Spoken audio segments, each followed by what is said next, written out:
Hello there. This is Paul Wing. Do you remember Rudolph the Red-Nosed Reindeer? And his first exciting Christmas? Remember how Santa found Rudolph that dark, foggy night, and Rudolph's red nose became Santa's front light? They filled all the stockings before it was day, with Rudolph a hero for leading the way. Well, when that long, hard Christmas Eve trip was finally over, Santa said, "Oh, I'm so tired, Rudolph. Let's go away for a long rest." And Rudolph said, "Oh boy, would I love a vacation with you. Besides, my legs ache and my nose is tired too." Now, of course, the first thing Rudolph did was to ask his mother and father if he could go. And when they said yes, off went Rudolph with Santa. And to make sure they would finally really rest, they went far from Santa's North Pole office, way down to the South Pole. After a nice long vacation, back they came, up, up, up to the North Pole. Rudolph went to see his mother and father, and Santa went back to his own North Pole toy factory. But when Santa tried to open his door, it would hardly budge. My goodness, what is in that room? Santa backed up and ran right at the door and bounced his big round tummy so hard against it that he bounced right off it. And he bounced and bounced and bounced like a rubber ball. My goodness! Then he bounced against the door once more. And the door popped open. From floor to ceiling, and from wall to wall, the room was filled with letters written by children to thank Santa for their presents. How will I ever be able to read them all? I've only a small lamp in my office, and the North Pole night is 6 months long. But then Santa had an idea. Say, Rudolph could help me read, and his shining red nose could help light up the room. I'll phone him right away.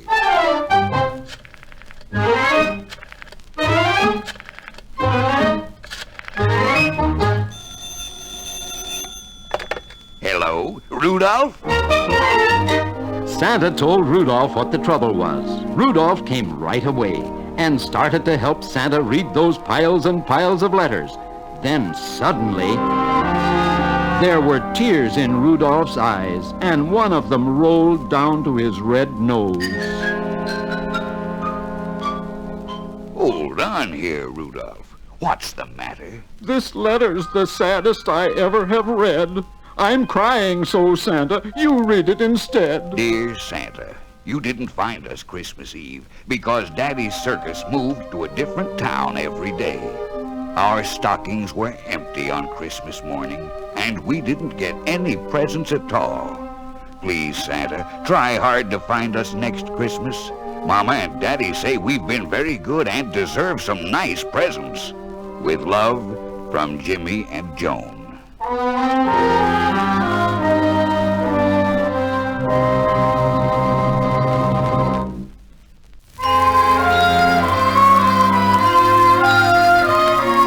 When Santa finished reading the letter, he was sad too.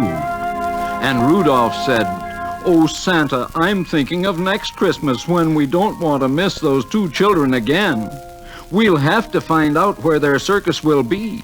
And the very best person to find them is me. 'Cause whether it's nighttime or whether it's day, I'll have my red nose to help light up the way." Off went Rudolph at once to find Jimmy and Joan. He headed for the town of Twinkle Twankle that their letter was mailed from. But when he arrived there, the people said, "That silly little circus, it was terrible.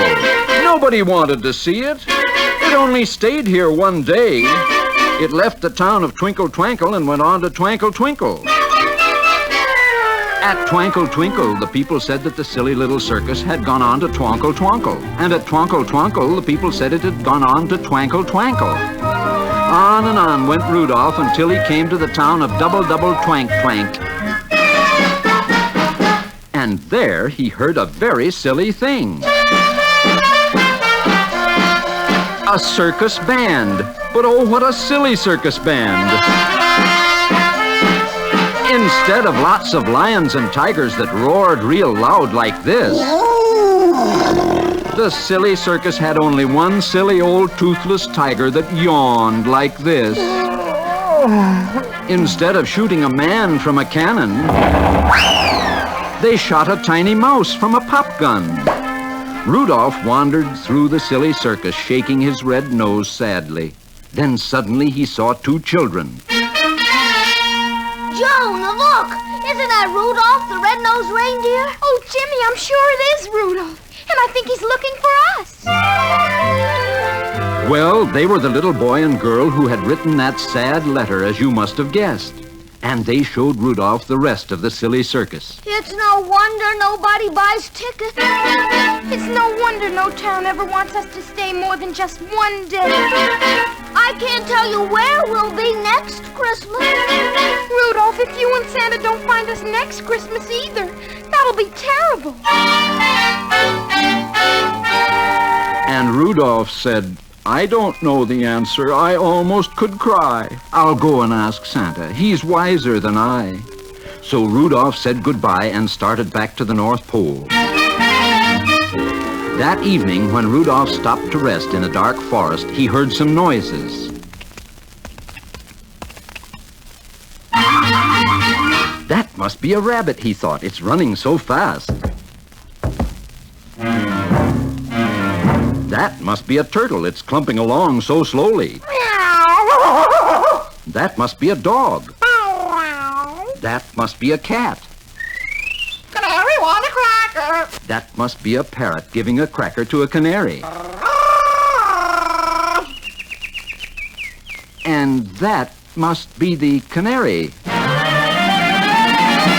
It was so dark that Rudolph couldn't see the animals. But when he shined his red nose on them, was he surprised!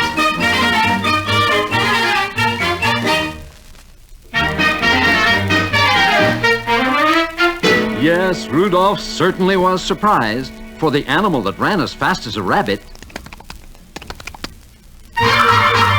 was a turtle. Ho, ho, ho. Sure, I'm a turtle. And the animal that dragged along as slow as a turtle was a rabbit. Of course I'm a rabbit. The animal that barked like a dog was a cat. And the animal that meowed like a cat was a dog. The canary talked like a parrot. Canary want a cracker. And the parrot sang like a canary.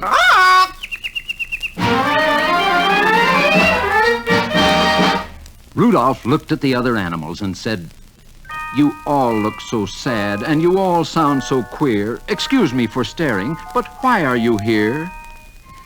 The canary, who sounded like a parrot, was the best talker, so she spoke up first. Each of us has been stared at, laughed at, and teased ever since we were babies, just because we're a little different. Look at me. I never learned to sing, only to talk, and the other canaries made fun of me. Then the parrot, who sang like a canary, said, Look at me. Which means I never learned to talk, only to sing. And the other parrots thought I was stupid. Then the cat, who barked like a dog, said, Look at me.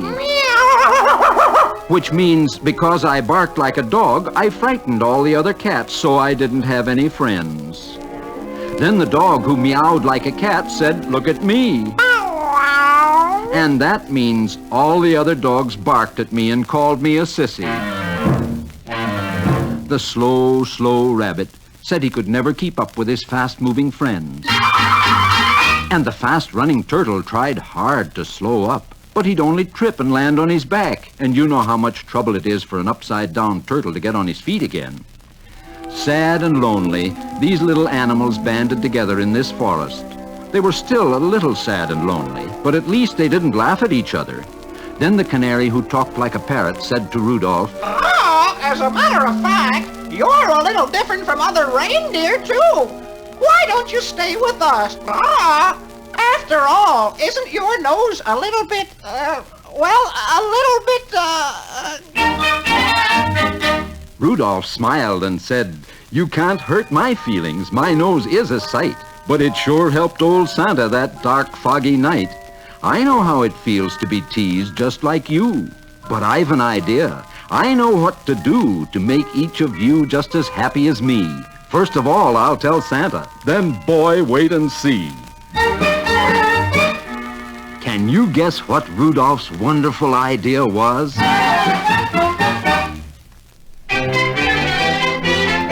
When Rudolph told Santa about his idea, Santa said, That is a wonderful idea.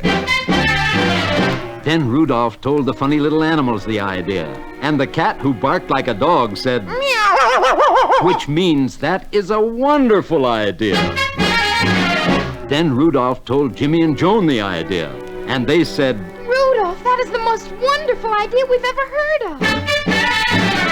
What was the idea? Well, a few days later, Jimmy stood up in front of the silly little circus tent and shouted, Ladies and gentlemen, get in line for the only circus in the world where you can see the cat that barks like a dog, the dog that meows like a cat, the canary that talks like a parrot, Canary want a cracker. the parrot that sings like a canary, Ah! the turtle that runs like a rabbit, and the rabbit that clumps like a turtle. The most wonderful circus in the whole world! That was Rudolph's idea, to bring the funny little animals to the silly little circus. Long before Christmas, the silly little circus had become the grandest circus ever. And no matter what town they stopped in, Twinkle Twankle, or Twankle Twinkle, or Double Double Twank Twank, the circus stayed and stayed and stayed. The funny little animals were happy little animals now, because no one teased them no matter how funny they sounded. And Jimmy and Joan were happy because their circus soon had enough money to buy a big brass band. Lions and tigers that really roared. Even enough to hire a man who was shot from a cannon.